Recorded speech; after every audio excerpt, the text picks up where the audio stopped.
Okay, your Tet Vav Iyar, Tafshin Ain Daled. We'll study a little Perashat Shavua, Perashat BeHukotai. That make sense? Okay. All right. So let's do it. We'll start. We'll just go pasuk pasuk. Im BeHukotai telechu v'et mitzvotai tishmeru va'asifem otam. Yeah, it's nice. How do you explain Hukot? I mean, Hukah is a firm legislation. What's the difference between this and a misvah? Oh, that's pashut. Mishpat. No, misvah. Oh, Hukah. I actually associated the here Hukotai with the Torah shebichtav and Mitzvotai maybe with the Torah shebe'al peh. No. Rambam says only when it's singular misvah. It's a misvah hazot. Here, misvah hazot. So how do you explain? I explain like this. It's why it says in Hukotai telechu and Ustai tishmeru va'asitem. What's it va'asitem Hukotai? The Hukotai only says telechu. With Musa it says tishmeru and it says va'asitem. Yes. Oh, right. Yes. But the purpose of tishmeru means to remember, to study, to observe, like mitzvot aseh. Of la'asor. Right. Although some people say tishmeru like la'aseh, but this Perashat is tishmeru va'asitem otam. Yeah. But by the way, from the Targum, it means that tishmeru lo ta'aseh. Right. Va'asitem mitzvot aseh. Like shamor v'zachor. Shamor is lo ta'aseh, zachor is aseh. Yeah. And but I explain it this way. Every system begins with Hukot. I'll give an example. What is the shortest distance between 2 points? If you could say a straight line. Okay. We could also say that two parallel lines will never meet in infinity, will never meet. Right. And then you cannot demonstrate that, you assume. And out of this, you have Euclidean geometry. Right. So you have Hukot, you cannot demonstrate. But you need them because you need to develop it. You see? All right? So you develop. So you have like Hukim and Mitzvot. Take non-Euclidean geometry. The shorter distance between 2 points is a curve. And two lines will meet in infinity. Right, two parallel lines will meet. Meet in infinity. You could use this or the other one. So today we use for long distances, we use non-Euclidean geometry. We will send things to Mars and to things like this. To other things we use Euclidean for Earth and the Sun. And also Tetra, yes? We have the Hukot, yeah? Even though we tell Hukot Shamayim Va'aris, Lo Samti, yes? So we have Hukot, yes? And the Hukot is Tishmeru. I'm sorry, Telechu. Yeah. And I believe that there is a connection between Hukotai Telechu and another term. Let's see if you could tell me what's the other term. In BeHukotai telechu. There's another term that you know very much. And you teach sometimes about this term. What, Moreh Nebuchim? No. Halakha. Telechu. I see. Yes. Halakha. Yes. Now, if a consequence of Euclidean or non-Euclidean geometry is tishmeru va'asitem otam. Right. That's the way I explain it. But you cannot escape Hukotai. No idea where you have Hukot. Fine, I have Hukot. What about you? All the nonsense are Hukot also. Nonsense of American nonsense, liberty, this, that, all this are Hukot. Yes. The only thing is you don't call it Hukot, so it's not Hukot. All right, fine. Right. But they are Hukot. So Hukota, those ideas that we accept, those are the fundamental, the foundations. The Yesodot. Yes, Yesodot Torah. Right.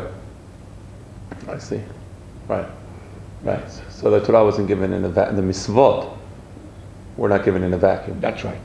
So there's a system, and within that system we receive the mitzvot. Yes. So Hukotai is the system, and then the mitzvot are the instructions. But those instructions that we receive are within that system, right? Hashem is the creator of everything, nothing, etc., etc., etc. You don't want that Hashem is the creator, then you have Obama is the creator, or whatever it is, whoever or the Marx, Rex, whoever the Rex is. He's not the creator, he's the Rex, and so on. Fine, you know. It's either Baruch Atah Hashem Melech HaOlam or Melech HaOlam Hu Hashem. Right. There's no other thing of somebody else is God. Right. A football player or a rock star or whatever it is. Right. So the human condition requires hukot. Right. And the hukot is telechu. Yeah. It's different than tishmeru v'asitem. Namely. Even I'm going to tell you, you're following the hukot of this. First of all, there is no such a thing as a static situation. Right. You're always on the move. Always. Yes. So you're always on the move. And so you have telechu. That's why the word halakha. Yes. Halakha is because you are on the move. Right. It makes sense to say telechu, because you said that these are the foundations of the Torah. So there's certain guiding principles in one's life. So as one goes from point A to point B in his life, there are certain guiding principles, and these guiding, for example, bitachon. That's a guiding principle. That we go through difficult situations, but we have certain guiding. We know that Hashem is a creator. Hashem is mashkiach. Things don't happen just like that. So these are ideas of guiding principles that allow us to get from point A to point B, and that's why BeHukotai telechu.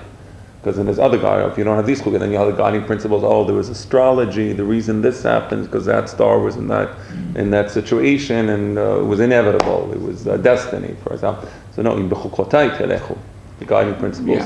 Yeah, I want to make two other points, if I may. Number one is that the hukot of Hashem permit a dynamic world, telechu. You don't stay. Right. BeHukotai teshevu. It's telechu. It's dynamic. And therefore there's a change. Our halakha today is a little bit different than halakha in the time of preceding the Beit HaMikdash or whatever it is. So it's telechu. That's number one. How would you say Hukotai in Hebrew, in more modern Hebrew, in two words? I'm not sure. I think you do. I'm not going to answer something you don't know. Right. Yesodei Torah. Right. These are the Hukot. Right. These are the basis of the Torah. Right. Right. Yes. Yesodei Torah. Okay. Chabot. Any tishmeru v'asitem otam lo ta'aseh b'aseh. I agree with that. Yeah, like shamor. Shamor is chachamim associated with. Also, there's another. I think the Ibn Ezra says tishmeru means to lelmod ulamed. It's more of this. We have shamarit davar means to have a conceptually, to have it in mind. So it's chabot. ונתתי רשמכם בעותם, ונתנה הארץ יבולה, ועץ השדה ייתן פריו. Yeah, now here's something which is very, very important. The whole philosophy of the Goyim begins with what Paro says. Right. ראו כי רעה נגד פניכם. There is an impeding רעה, and I come to save you. Every single political leader begins with ראו כי רעה נגד פניכם. the market, the oil, the environment, I don't know, the ice. France just came out. France just said that the world has 4 years to otherwise, because of the global warming. It's yeah. All right. So that's it. Yes. Unless Yeshua, unless everybody believes in Yeshua, everybody does this. All right. Fine. Very good. So there's always an impending disaster. All right. And if you want to avoid this impending disaster, dogs will be, there's also a possibility that the old dogs will be sterilized, will not be able to have children. There will not be no right. All right, and so on, and etc. So this is the way that every Goy approaches, whether Jesus or Muhammad or whatever it is, always Re'u ki ra'a neget merechem. Because there's no strategy right now. Right, the rain will come down beautifully at the right time. Right. The bounty of the land will flourish. Yeah. It's not really go for nothing. The trees will give forth its fruit. Yes. Right. Yes. Everything is beautiful. Yes. Right. So, but they say, I'm sorry, yes. Versatility. Means all right, whatever it is. I don't need me to explain. Right. But I think there's another point here which is worth. It is nature is not autonomous. That's the Hindus. That nature depends on God. Right. The whole premise of the pagan world is that nature is autonomous. Interesting. Then you don't need God at all. You don't need God. So what you need God for? Not to have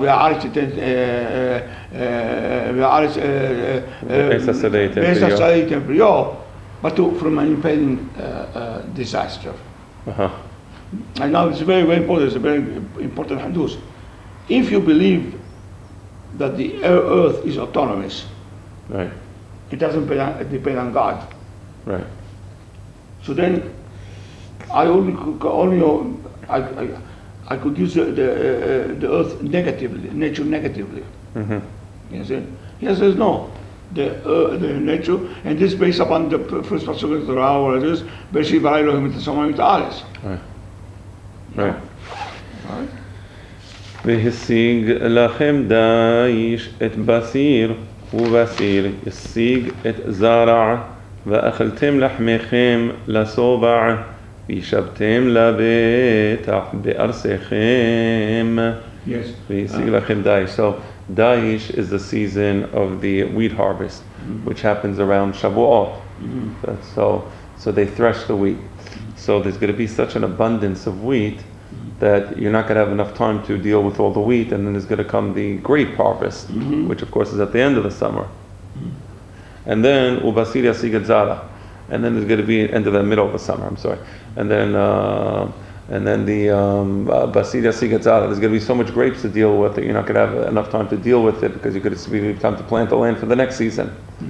So I explained that. You look at the development of the Western economy over the last 30, 40 years. So first you had mom and pop stores. Everybody was able to make a living.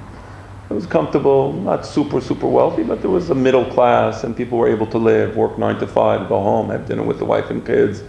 What I'm talking about now is probably sounds like some weird science fiction movie to people raised in the 90s, in the modern era. Because what's happened since then is then the big companies came and they pushed out the smaller mom and pop stores, and then even bigger companies pushed out the smaller companies, and then they changed the work environment. I remember when I used to work at a company, everybody had a large office. Suddenly one day they put everybody in little cubicles. They took the vice president of the legal department was in a huge office and they put him in a little outdoor cubicle with everybody else. So they cut costs. There's always a tension. You can't make it. The profits are going down. The shareholders don't like it. The board of directors, it never works. And things are getting worse and worse. The quality goes down, the price goes up, and there's more and more of that tightening. So you said before that the natural world is not autonomous. So I'll say something else. The economic world is not autonomous as well. Meaning there's a relationship between the way man acts and the way the economy functions. And if it's a society where there are certain, in the case of Am Yisrael, Torah principles are being followed, then the economy will be the opposite of what it is today, where it's tightening and tightening and tightening and tightening. And now people have Blackberries and iPhones and this, and there's no such thing as vacation anymore. Anytime you go, you have to answer the iPhone, you have to send a message, you have to send an email, then this is things. So that's the point. No, it's going to be such an abundance of wealth. Your problem is going to be, do I harvest the grapes, or do I continue dealing with the wheat, or do I plant the next season? That's going to be your the big she'ela, right? Very nice. Right. What do you mean, Shatila Betach Be'asechem? Also peace. Peace. But interesting, it doesn't call it, later on it says Shalom. But first, Shatila Betach Be'asechem. I guess if there's a strong economy, everybody feels good. There's no social strife. Yeah. There's no social issues, upper class, middle class, lower class, the labor against the owners, against the proletariat, everybody's happy. Yeah. Content. People say that the choice of betach has to do also with abatiyah. Dash, fruits, candy, you know. That's and, nice. Right. Right. All right. Okay. All right. ונתתי שלום בארץ ושכבתם ואין מחריד והשבתי חיה רעה מן הארץ והחרב לא תעבור בארצכם. So, what would be more than what you mean that Shalom Ba'aretz? So that's probably from the external enemy. Yes. Right? So V'shaptem is the internal, the social cohesion. V'natati shalom ba'aretz from the external enemy. And there's V'shaptem and maharid. Right? V'shaptem shalom ba'aretz also they say that your people around you, they would be in shalom. Therefore they will have no reason to attack you. Because if there's no shalom in the people around you, they'll find an excuse to attack your money. Attack you. והשבתי חיה רעה מן הארץ. So השבתי חיה רעה מן הארץ, you take that, the animals, whatever those animals are that can normally I take it as all kind of plagues and so on, and you know, I see. plagues, yes. והחרב לא תעבור בארצכם. Yes. Right. The murder rate will go like in Singapore, no murder rate, for example. Right. Yes. So there'll be no more violence, there'll be no more strife, there'll be no more external warfare. Right. Right. But again, let me say, I say, you know, because today the archayot ra'od, which are the microbes and the bacteria and all the viruses and all the things, you know. So maybe the hayara'ah refers to these microscopic animals, which that could destroy a whole population. Right. Because now, you know, they found out there's a new, I don't know if you're following it, a new bacteria virus attacking the people in Saudi Arabia. Interesting. And you know where it comes from? It comes from Where?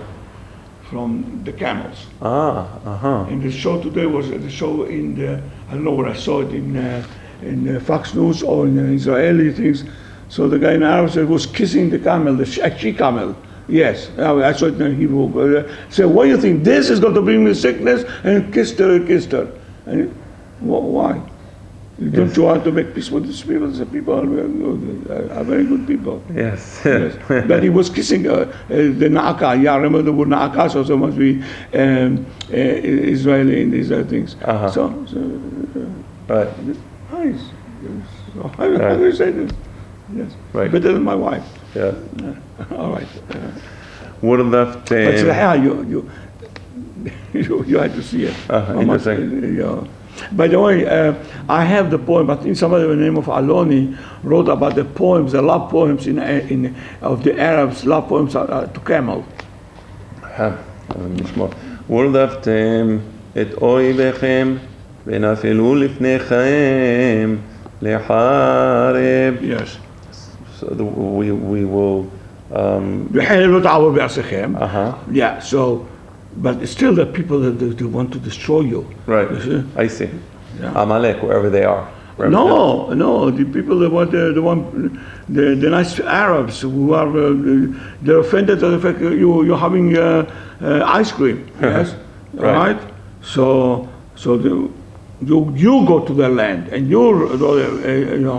because otherwise they're not going to let you live. Right. ורדפו מכם 500 ומאה מכם רבבה ירדופו ונפלו אויביכם לפניכם לחרב. For you to kill them with a harib. Right. So interesting the ratio. It's 5 to 100. If you're 5 people, you'll chase it. But if you're 100, you'll chase 10,000. Interesting the ratio. Yeah. There must be some mathematical thing to that. Yes, yes. ופניתי עליכם והפרתי אתכם והרביתי אתכם והקימותי את בריתי איתכם. So what do you mean פניתי עליכם? I'll turn my face to you. יישא אדוני פניו אליך. Right, which means what? השגחה פרטית. I כי think באור פניך נתת לנו. When God turns his face towards us, yes, this is השגחה פרטית. And therefore, כי באור פניך נתת לנו, דורנו אותו בחיים, אבא וחזק, בחיים, etc. Right. I think Ufaniti Alechem means more than Hashgacha Peratit, because Hashgacha Peratit there is. I think what it means is Hashem will make you aware of the Hashgacha Peratit that He has for you. You can have a person who has Hashgacha Peratit, but it doesn't always see it, has doubt, is not sure. Maybe Hashem is taking care of me. But it's the same thing, but Ufaniti Alechem, and כי באור פניך נתת לנו. No, I agree. But I'm saying even that Beracha, the Birkat Kohanim, what is it? That you should Ya'er Adonai Panav Elecha means you should see. You should become aware of Hashem's hashgacha over you. Not everybody has that level. And we know there's always hashgacha piratit for humanity, but not everybody is aware of that hashgacha piratit. So ufaniti alechem is the opposite of v'natati fanai b'nefesh, because there's let's say if a person she ochel dam, so it's not just karet. Hashem says v'natati fanai ba'ishahu. What is v'natati fanai? I'm gonna, because some person can get karet and he's not aware of his dismal spiritual state, and he can. But I'm gonna put my face in him. He's gonna become aware that I'm out to get him. That's a much lower level. So here, faniti alechem is the flip side, meaning it's not just that I'm gonna take care of you, but you're gonna see the divine grace on a day-by-day basis. You're gonna experience Hashem's love for you. That not everybody gets, right? That's a special thing. By the way, you mentioned blood. Among the Goyim having blood, in my gospel according to the Jews, I have it. It was a delicacy, it was a delicious thing to have blood. That's why for Jesus said, "This is my blood," and so on. It's good. People love to eat that. But what is the difference between? What is the source of the expression "V'ifreti etchem, v'irveti etchem"? What does it mean? Hifreti milashon pilya v'rivya. Peru urvu, v'ifreti v'hirbeti, right? So that's first of all right. Okay. This is a connection with Peru urvu. Okay. But what's the difference between Peru urvu? Bechavod. No, you. Peru means at the physical level, you should multiply, become many people. Urvu means milashon tarbut. You should be, because sometimes a person has a lot of children and they're outside in the streets bothering people and trash and throwing litter on the streets. Yeah. So you're very nice. You have a lot of kids, but they don't behave themselves well. It's Peru, and you're going to educate your children. Right, they'll be well educated. Tarbut. Right. And in our Arabic, we say good education. Terbaye from our son is respect here, but it's too tough, and they have like Talmud or whatever it is, or Tifkud or whatever it is. Right. So Terbaye means Talmud. Right. Yes. Terbaye Niha means a good Talmud. All right. Okay. So what does it mean about Timothy and Berit? Well, we have already a Berit. Right. No, we have a Berit.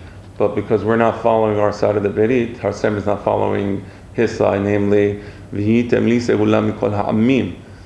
We're not segula mikol ha'amim. Nobody comes and says, unfortunately, we don't have. But when Am Yisrael is Chozer b'tshuva, you come to Eretz Yisrael, you're going to see a fantastic divine beauty in Israel, and then Vakimoti et Beriti Yedechem. Everybody's going to say, this is Hashem's people.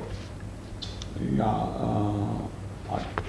Yes, you agree with that? Yeah, I just wanted to say something. Can you play with it for a second? Yes, of course. Maybe 40 seconds.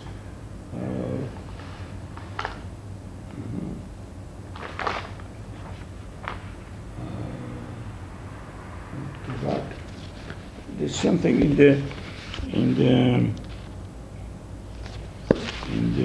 Masoret.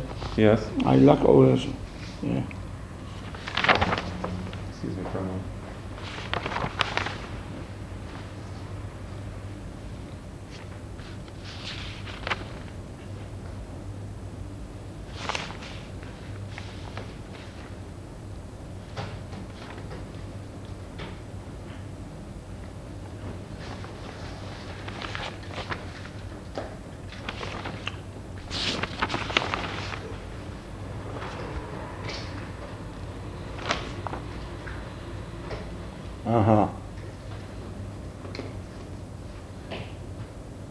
Yes, it makes a nice point.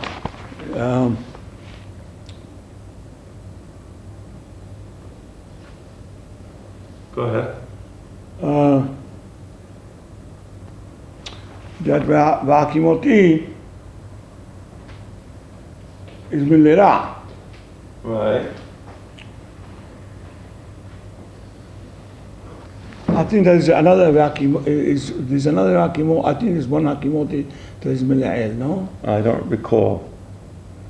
I just don't remember. All right. Okay. You want to do another pasuk? Yes, for sure. Okay. ואכלתם ישן נושן וישן מפני חדש תוציאו. Explain. I need your help on this Yes. pasuk. There's Yashan Right? and double Yashan, Noshan. Okay, so what's the point?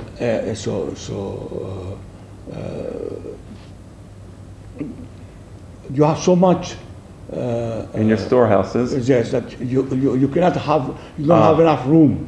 Yes? I see. So you're going to end up taking out from the storehouses because there's going to be no room for the new. Yes. וישן מפני חדש תוציאו. So you're going to finally get out. You have no choice. You have the new harvest waiting outside, and there's so much abundance that you have to just take out the old harvest, put it outside, and maybe give it to the animals. I don't know how to put the new harvest in.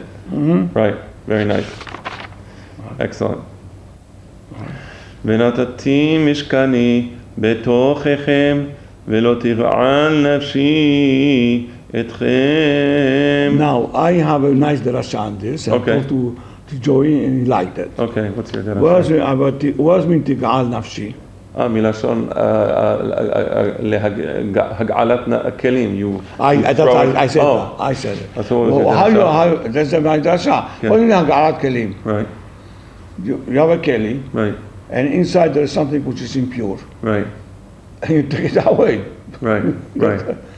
Like vomit it. Like vomited, but I think that the relationship between tika'an nafshi, yes, Right, and hagarat kelim to purify, to vomit it, to extract it, to take it away from, is very, very nice. right. But also there's a very strong message here. If Hashem doesn't put a Shekhinah in Israel, it's because He's disgusted by our behavior. Repelled. Like, how can you want to put my Shekhinah in these people? Yeah. So this is the state of Israel when the Shekhinah is not there. And maybe this is the Omika Devarim that the Gemara says that the Shekhinah was also in the Batei Knesset in Babel, meaning there were the Gemara Masechet Megillah, it says that the Batei Knesset in Babel, the Shekhinah was there, and once there was a Hacham in the Bet Knesset, and there was Gilu Shekhinah, and he had to leave because he felt he wasn't worthy. So the point is, the Hachamim there were the Uyim for the Shekhinah. It wasn't Velot, is Velot Tig'al Nafshi Etchem, meaning that the fact that the Shekhinah, the Natatim Shkalim in those Batei Knesset, is because Lo Ga'ala Nafsho Bahem. Just, I want to say that my grandmother's Meleke, yes, mother, she had the Maftah of Beit Knesset of Hoshel Basha. And they say, my grandmother used to tell me, and that she and her mother, they used to hear the malachim, used to hear the voices, the Shekhinah, in Damascus. Damascus. Right. Chris Hosel Basha. Her mother name was Leila. Yes, and she had the mafteah, and she used to close it, and when she used to come to open it, she used to hear the voices and so on. Listen, no, I'm also skeptic, but I believe that. Right, of course. Be a skeptic doesn't mean to be an unbeliever. You know? Right. I mean, it's you know. Yes. So I will study next pasuk. It's very nice. The Targum. I want to. והתהלכתי. Yeah. No, all right. Shreha, yes. Yes. והתהלכתי בתוככם והייתי לכם לאלוהים ואתם תהיו לי לעם. Yeah. What does it mean? התהלכתי בתוככם. It's not going to be a static situation, but there's a development of Am Yisrael, meaning this that we reach the level of the Shekinah is not the end point; it's the starting point of the Perashat. BeHukotai. Telechu. God והתהלכתי בתוככם. I think that's reciprocity. Right. You go this, I go on this. I think it's very nice, no? Right. Yeah. Yes. Right. ואתם תהיו לעם. Right. I am your God. Right. Exclusively. Right. And you are my arm exclusively. Right. ואתם תהיו לי לעם. Yes. אני אדוני אלוהיכם אשר הוצאתי אתכם מארץ מצרים להיות להם עבדים ואשבור מוטות עולכם והולך אתכם קוממיות. So the word here, the most important is motot, from Mate. And I remember once I was in Istanbul and I was talking to somebody who's, I don't know what to say, but he was a member of the Bedin then he went to Mexico and a very nice young man, he's older than me. And I explained the word motot, Mate. And so there were Turks, you know, with the thing on the head. Yokes. Yokes. And I said, this is for Motot, and he liked it very much. Right. You know? So I took you out of Egypt, Mihiyot Lahem Abadim, so you're no longer their slaves. Yes. And I broke the yoke that was upon you, and I brought you up. I made you stand up. Because when you have the yoke, you're hunched over. Yes. So when you break the whole yoke, now the person can stand straight. So I want you to look into what the Targum says. V'dabarit yadchon b'cheruta. I guided you in the ways of freedom. Right. Fantastic, no? Right. And this from Dabar Ehad Ador. Right. Yes. Dadber Goim Tahtenu, no? Right. Yes. We're going to be the leaders of the Goyim. Yes. So because the leader guides with his word. Right. The better Israel, that's the way to guide. Yes. And here was guiding us into freedom. Fantastic. Yes. No? Yes. I think so. Thank you very much. All right.